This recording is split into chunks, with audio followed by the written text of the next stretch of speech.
तो basis of selection में हम देखते हैं कि जब भी हम किसी फार्म पर एनिमल को सेलेक्ट करते हैं तो आखिर कौन कौन से बेसिस पर कौन कौन सा क्राइटेरिया होता है जिसकी मदद से हम एनिमल को सेलेक्ट करते हैं। तो यहाँ पर आज इस चैप्टर में डिस्कस करेंगे जो डिफरेंट बेसिस ऑफ सिलेक्शन है। एक तो इंडिविजुअल सिलेक्शन, पेडिग्री सिलेक्शन।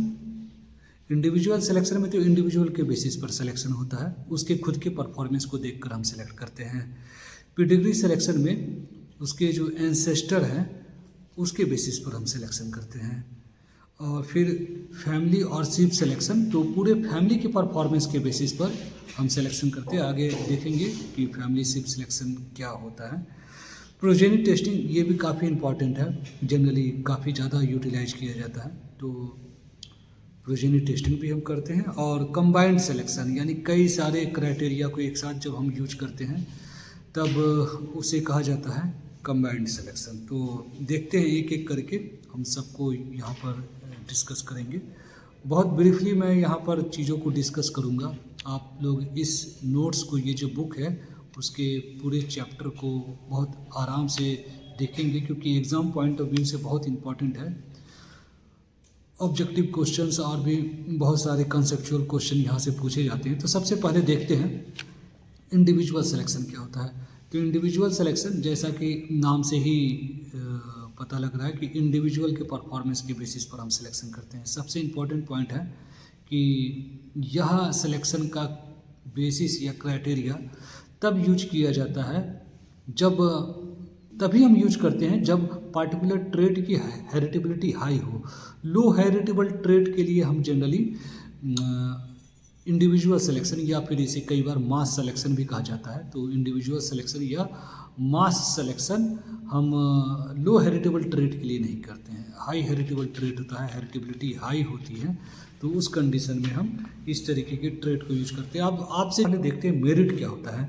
तो सबसे पहला जो इसका मेरिट है, एडवांटेज है कि ऑपरेशनल इजी है, इसको करना बहुत इजी है। सिंपली इंडिविजुअल का परफॉर्मेंस देखेंगे, अच्छे परफॉर्मेंस वाले एनिमल को सिलेक्ट कर लेंगे और जिनका परफॉर्मेंस बहुत ख़राब होगा उनको हम कल कर देंगे, तो बहुत इजी है। Possible in non pedigreed animal, तो ऐसे कुछ फार्म में पेडिग्री को हम मेंटेन नहीं कर पाते हैं। कई फार्म में, जिस फार्म में पेडिग्री और उसके परफॉर्मेंस के पेडिग्री को, इंसेस्टर के परफॉर्मेंस को मेंटेन नहीं कर रहे हैं, तो वैसे कंडीशन में हम इंडिविजुअल सिलेक्शन कर सकते हैं। यदि आप पेडिग्री सिलेक्शन नहीं कर सकते हैं क्योंकि आपके पास पेडिग्री के इंफॉर्मेशन अवेलेबल नहीं है, तो उस कंडीशन में आप यूज कर लेंगे इंडिविजुअल सिलेक्शन या मास सिलेक्शन। अब इसकी कंस्ट्रेंट या लिमिटेशंस क्या है, तो सबसे पहला और बहुत महत्वपूर्ण है कि सेक्स लिमिटेड ट्रेड के लिए इसे यूज नहीं कर पाएंगे क्योंकि इसमें जाहिर सी बात है कि इंडिविजुअल सिलेक्शन होता है, इंडिविजुअल के बेसिस पर आप सेलेक्ट करते हैं। तो यदि किसी ट्रेड के बेसिस पर एनिमल में सिलेक्शन करना, तो वो ट्रेड उसी एनिमल में दिखना चाहिए, उस पार्टिकुलर सेक्स में दिखना चाहिए। तो यदि हम बात करें बुल की सिलेक्शन करनी है तो इंडिविजुअल सिलेक्शन करके मिल्क प्रोडक्शन के लिए हम बुल का सिलेक्शन नहीं कर सकते, हम सिर्फ काऊ में ही कर सकते हैं, ठीक है। प्रोजेनी टेस्टिंग कर सकते हैं और भी दूसरे तरीके से शिप सिलेक्शन कर सकते हैं, लेकिन इंडिविजुअल सिलेक्शन नहीं कर सकते हैं क्योंकि उस इंडिविजुअल में वो पार्टिकुलर ट्रेड एक्सप्रेस्ड नहीं हो रहा है। आगे जब हम दूसरे क्राइटेरिया को डिस्कस करेंगे तो हम पाएंगे कि ये जो यहाँ पर डिमेरिट है कि सेक्स लिमिटेड ट्रेड में ये नहीं कर सकते हैं, तो दूसरे ट्रेड जैसे प्रोजेनी टेस्टिंग सेक्स लिमिटेड में कर सकते हैं क्योंकि उस इंडिविजुअल में तो नहीं दिख रहा है, लेकिन जो दूसरे फैमिली मेम्बर है या फिर उसके प्रोजेनी में तो वो परफॉर्मेंस दिख रहा है, उस बेसिस पर उस इंडिविजुअल को हम सेलेक्ट कर सकते हैं। तो ये एक सबसे पहला जो इसका लिमिटेशन है वह यह है कि सेक्स लिमिटेड ट्रेड में यदि वह ट्रेड उस पार्टिकुलर सेक्स में नहीं अपीयर हो रहा है तो फिर हम उसमें ही नहीं कर सकते हैं। वैसे ही जो दूसरा लिमिटेशन है वो है कि स्लॉटर और कार्कस ट्रेड में नहीं कर सकते। यदि हम किसी एनिमल को मीट पर्पस के लिए रियर कर रहे हैं तो कई ऐसे ट्रेड होते हैं जो कि स्लॉटर करने के बाद या फिर कार्कस होने के बाद ही पता लगता है, जैसे ड्रेसिंग परसेंटेज। हम जनरली हाई ड्रेसिंग परसेंटेज वाली एनिमल को सेलेक्ट करेंगे, क्योंकि उसमें ज़्यादा से ज़्यादा आपको मीट मिलेगा। ठीक है, तो लेकिन इंडिविजुअल सिलेक्शन हम यहाँ पर नहीं कर सकते हैं, क्योंकि इंडिविजुअल सिलेक्शन करने के लिए तो पहले उसको स्लॉटर करना पड़ेगा, कारकस निकालना पड़ेगा। और जब आपने स्लॉटर एनिमल का कर दिया तो अब आप सिलेक्ट नहीं कर पाएंगे, क्योंकि एनिमल तो सेक्रीफाइस कर दिया आपने उस ट्रेड को देखने के लिए, आपने उसको मार दिया। तो फिर ऐसे ट्रेड जो स्लॉटर ट्रेड है या फिर कारकस ट्रेड है, उस तरीके के ट्रेड में इंडिविजुअल सिलेक्शन नहीं कर सकते हैं, क्योंकि इंडिविजुअल को सिलेक्ट करने के लिए पहले किल करना पड़ेगा उस इंडिविजुअल को, और किल करने के बाद सिलेक्शन करने का कोई मतलब ही नहीं रह जाता है, तो नहीं किया जा सकता है। वैसे ही एक और पार्टिकुलर तरीके का ट्रेड है, जैसे जो ट्रेड लेट एक्सप्रेस्ड होता है, लेट एक्सप्रेशन वाले ट्रेड है, तो उस तरीके के ट्रेड के लिए इंडिविजुअल सिलेक्शन करना ज़्यादा उपयोगी नहीं होता है। मान ले आपको जैसे मेच्योर एज पर ही यदि ड्रेसिंग परसेंटेज या कारकस ट्रेड निकल कर आते हैं, तो उस एज हो जाने के बाद आप यदि एनिमल को सेलेक्ट करते हैं तो उसको अब ज़्यादा यूटिलाइज नहीं कर सकते, उसकी अब रिप्रोडक्टिव जो एज है वो जा चुका है। तो यदि लेट एक्सप्रेस्ड हो रहा है कोई ट्रेड, तो उसमें भी इंडिविजुअल सिलेक्शन करना ज़्यादा उपयोगी नहीं होता है। इस तरीके के ट्रेड के लिए कोई दूसरा क्राइटेरिया देखते हैं, अभी आगे जब हम डिस्कस करेंगे तो हम पाएंगे कि कौन कौन से यार क्राइटेरिया देखे जा सकते हैं। जैसे कोई ट्रेड लेट एक्सप्रेस्ड हो रहा है तो आप उसमें पेडिग्री सिलेक्शन यदि कर सकते हैं तो वो कर लें आप, उतना काफ़ी समय तक, काफ़ी जनरेशन इंटरवल बढ़ जाएगा, काफ़ी लंबे समय तक वेट करने की ज़रूरत नहीं है। उसके इंडिविजुअल में इंसेस्टर में देख ले कि वो ट्रेड कैसा था, उसके बेसिस पर भी आप सिलेक्शन कर सकते हैं। ऐसे ही एक और लिमिटेशन है कि लो हेरिटेबल ट्रेड में हम इंडिविजुअल सिलेक्शन नहीं करते। मैंने शुरू में ही बताया था, जो हाई हेरिटेबल ट्रेड है उन्हीं में हम इंडिविजुअल सिलेक्शन करते हैं। तो जो रिप्रोडक्शन से रिलेटेड ट्रेड है, तो ऐसे ट्रेड जो कि लो हेरिटेबल होते हैं उसमें हम इस तरीके के इंडिविजुअल सिलेक्शन को नहीं करते हैं। तो ये पहला एक सिलेक्शन का क्राइटेरिया था। इसके बाद हम नेक्स्ट क्राइटेरिया को देखेंगे। तो हमने यहाँ पर डिस्कस किया कि आखिर यह सिलेक्शन क्राइटेरिया होता क्या है और उसके मेरिट और डिमेरिट क्या है। ठीक है, ऐसे ही जो नेक्स्ट क्राइटेरिया है वो है पेडिग्री सिलेक्शन। और पेडिग्री सिलेक्शन नाम से ही आपको पता लग रहा है, पेडिग्री का मतलब होता है किसी भी इंडिविजुअल का पेडिग्री या एंसेस्टर का जो डाटा होता है, रिकॉर्ड होता है, उसको हम जनरली पेडिग्री उसको कहते हैं। साथ में परफॉर्मेंस भी लिखे होते हैं उसमें। तो पेडिग्री के बेसिस पर हम यदि सिलेक्शन करते हैं तो इसको हम पेडिग्री सिलेक्शन कहते हैं। अपने ऑफ स्प्रिंग में half of the sample gene को ट्रांसमिट करता है, भेजता है।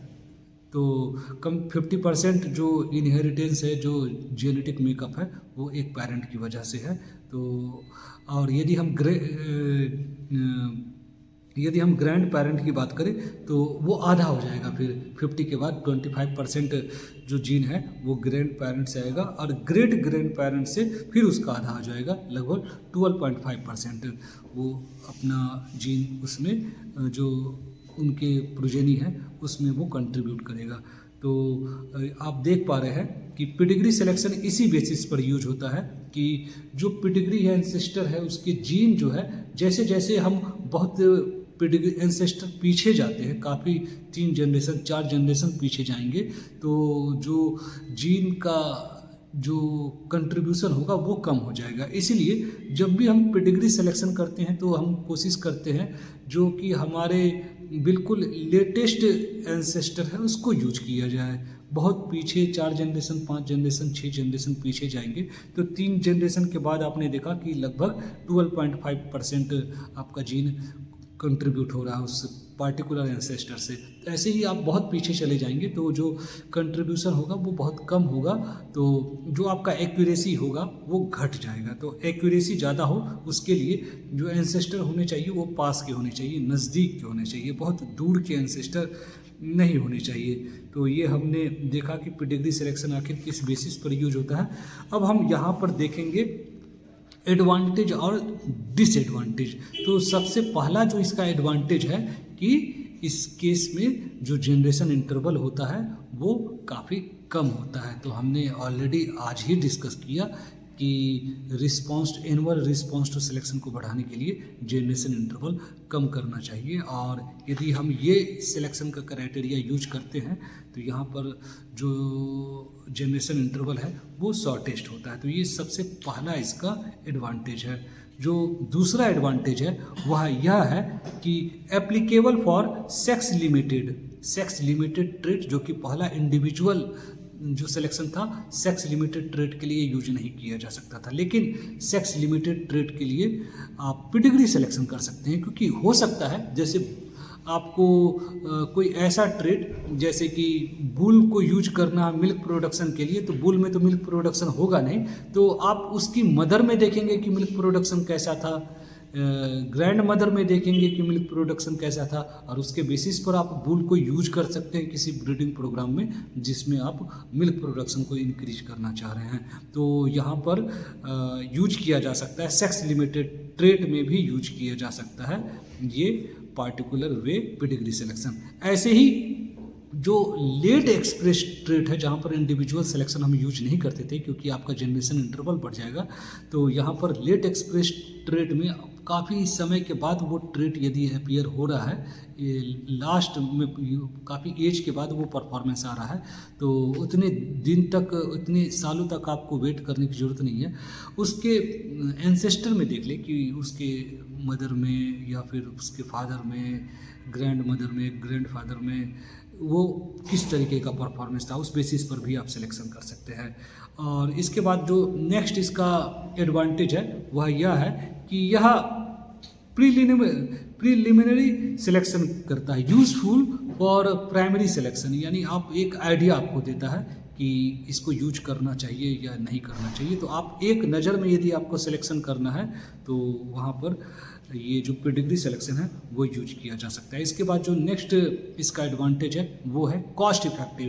तो ये बहुत ज़्यादा कॉस्ट इफेक्टिव है। तो यदि आपके पास एंसेस्टर के पेडिग्री परफॉर्मेंस है तो आपको ज़्यादा बहुत कुछ खर्च करने की ज़रूरत नहीं है, एनिमल को बहुत दिनों तक रियर करने की ज़रूरत नहीं है। इंडिविजुअल सिलेक्शन में जब तक इंडिविजुअल का परफॉर्मेंस नहीं आ जाता है तब तक आपको उसको रियर करना पड़ता है, खिलाना पिलाना पड़ता है, तब जाकर परफॉर्मेंस आता है, तब आप एनिमल को सेलेक्ट करते हैं। और जिसमें परफॉर्मेंस अच्छा नहीं आता उसको आप कल कर देते हैं, तो वहाँ पर काफ़ी ज़्यादा आपको पैसे खर्च करने पड़ते हैं, मेहनत भी करना पड़ता है।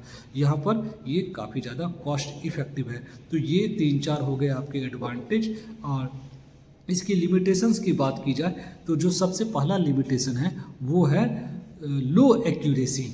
यहाँ पर जो एक्यूरेसी है वो इंडिविजुअल सिलेक्शन के कंपैरिजन में काफ़ी कम है। और साथ ही साथ यदि आप पेडिग्री आपका काफ़ी जनरेशन पीछे का है, 3-4 जनरेशन 5 जनरेशन पीछे का है, तो मैंने ऑलरेडी बताया था कि जो कंट्रीब्यूशन उस पार्टिकुलर एंसेस्टर का होगा, जेनेटिक कंट्रीब्यूशन, वो धीरे धीरे कम होता चला जाएगा।